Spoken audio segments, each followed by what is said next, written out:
사도행전 14장 8절입니다. 두 발을 쓰지 못하는 어떤 사람인데 사도행전 3장 1절에서 10절에 기록된 성전 미문에 앉은 사람을 치유한 것과 비슷한 것입니다. 태어나서 한 번도 걸어본 적이 없었다는 표현은 그의 병이 완전히 절망적인 것이었음을 나타내죠. 아마도 그들은 그런 병이 조상의 어떤 죄 때문에 내린 형벌이라고 생각했을 것이라고 합니다. 그러나 사도들은 이 사건을 이방인들에게 하나님의 능력을 보여줄 수 있는 재선의 기회와 도전으로 삼았습니다. 구절을 보면 구원받을 만한 믿음인데요. 여기에서 구원받으는 안전하게 되는, 건강하게 되는 뜻인데 아마도 바울은 자신의 설교를 열심히 경청하고 있는 그 사람에게서 믿음의 순수함과 진실함을 보았을 것입니다. 바울이 그를 똑바로 쳐다보았을 때 3장 4절을 보시면 되는데요. 신비스러운 영적 교감이 이루어졌을 것으로 추측되어집니다. 10절입니다. 똑바로 일어서시오 라고 하는데 물론 주 예수님의 이름으로 명령을 했을 것입니다. 앉은 사람의 믿음은 구원을 낳았고 바울의 권위는 기적을 낳았습니다. 하나님을 향한 순수함과 믿음이 있을 때 하나님의 권능과 긍휼로 말미암아 육체와 영혼의 치료가 주어지는 것입니다. 벌떡 일어나서 걸어 다녔다는데 사실상 일어서시오라는 명령은 태어나면서부터 앉아 있었던 사람에게 불가능한 것을 요구하는 것이었습니다. 그러나 그 사람이 순종하려고 마음을 먹었을 때 하나님께서 능력을 공급해 주셨습니다. 무기력한 안전뱅이는 갑자기 벌떡 일어나서 계속 걸어 다녔다는데 믿음은 순종함으로 입증되고 그 보상으로 하나님의 능력이 주어졌습니다. 이와 같이 하나님께서 이방인들에게 자신의 능력을 보여주기 위하여 속임수나 심령술로는 도저히 치유될 수 없는 태어나면서 걷지 못한 부치병 환자를 택하여 고쳐주셨습니다. 11절을 보면 루가오니아 말로가 나오는데 바울은 당시 로마 제국 전역에서 공통적으로 사용되던 고인의 헬라어로 말했을 것이며 청중들도 대체로 그 말뜻을 알아들었을 것입니다. 그런데 루스드라 사람들은 바울이 행한 기적을 보고 흥분하게 되자 모국어인 루가오니아 말로 소리 질렀다고 합니다. 바울 일행은 그들이 말하고 있는 것을 알아들을 수가 없었기 때문에 이 사태가 왜 일어나는지 알지 못했지만 얼마 후 그들의 행동을 보고 모든 것을 이해하게 되었는데 신들이 사람의 모양을 하고 나오는데요. 그들에게는 제우스 즉 헬라 신을 주신 로마의 와 헤르메스 로마의 수성이 부르기아 인근 지역에 사는 덕망 있는 농부인 바우시스와 밀레몬을 방문했다는 전설이 있었습니다.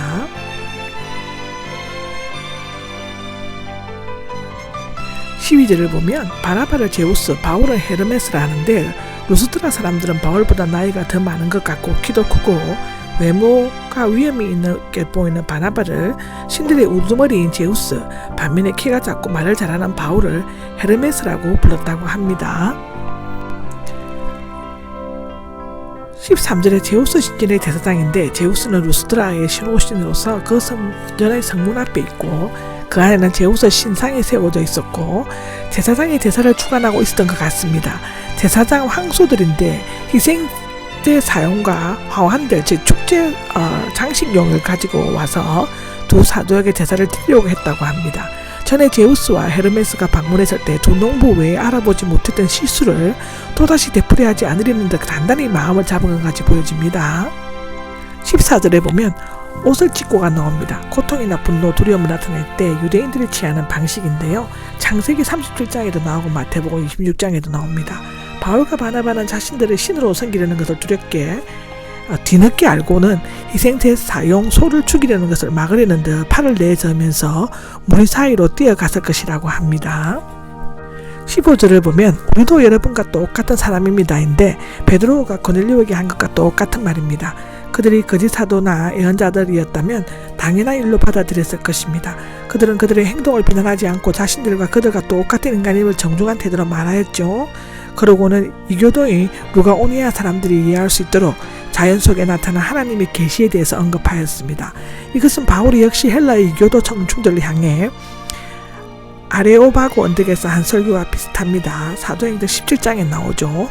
이 설교의 내용은 크게 5가지로 요약될 수 있다고 하는데요. 첫째는 하나님은 살아계시다. 둘째는 하나님은 창조주시다. 셋째는 하나님은 자비로우시다 입니다. 넷째는 하나님께서는 자신을 증거하셨다라고 하는데 하나님께서는 자연을 통해 자신을 계시하셨기 때문에 하나님을 유일무이한 분이며 창조주이시며 선하신 뜻을 가진 분으로 믿어야 한다는 것이고요. 5번째는 하나님께서는 선한 일을 하신다는 것입니다. 17절에 나오는데 하늘에서 비를 내려주시고 열매 맺은 계절을 주셔서 마음을 음식과 기쁨으로 만족해 해주셨다라고 기록되어져 있습니다. 18절을 보면 무리들을 겨우 말려가 있는데 그들을 겨우 말렸다는 것은 그들이 사도의 설교에 큰 감명을 받지 못했음을 암시하는 것입니다. 안디옥과 이고니온에서 유대인들이 몰려왔다고 19절에는 기록하고 있는데요. 안디옥에서 루스드라까지는 160km이고 이노기온에서 루스드까지는 40km 정도 된다고 하는데 극렬 유대인들은 마치 먹잇감을 뒤쫓아 끈질기게 추적하는 사냥개들처럼 먼 거리를 마다하지 않고 뒤쫓아 왔습니다.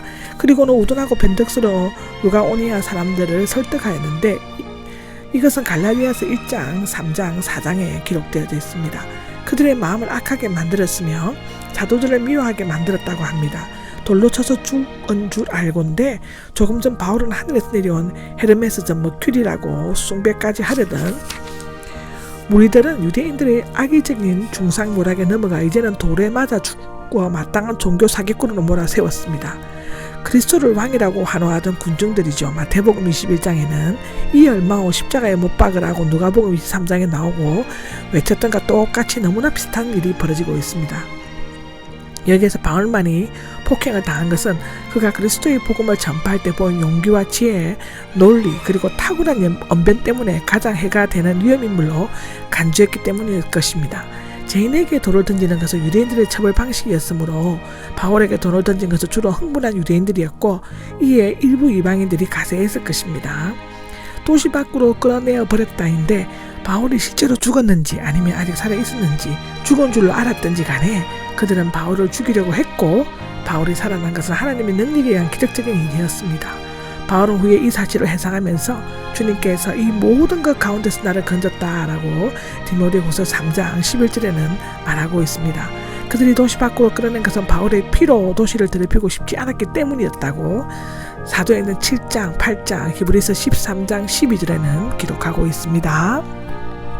20절을 보면은 제자들이 바위 주위에 둘러서자가 나오는데 아마도 제자들은 둘러서서 바울이 다시 회복되기를 간절히 기도했을 것입니다. 일어나 도시 안으로 들어갔다가 나오죠.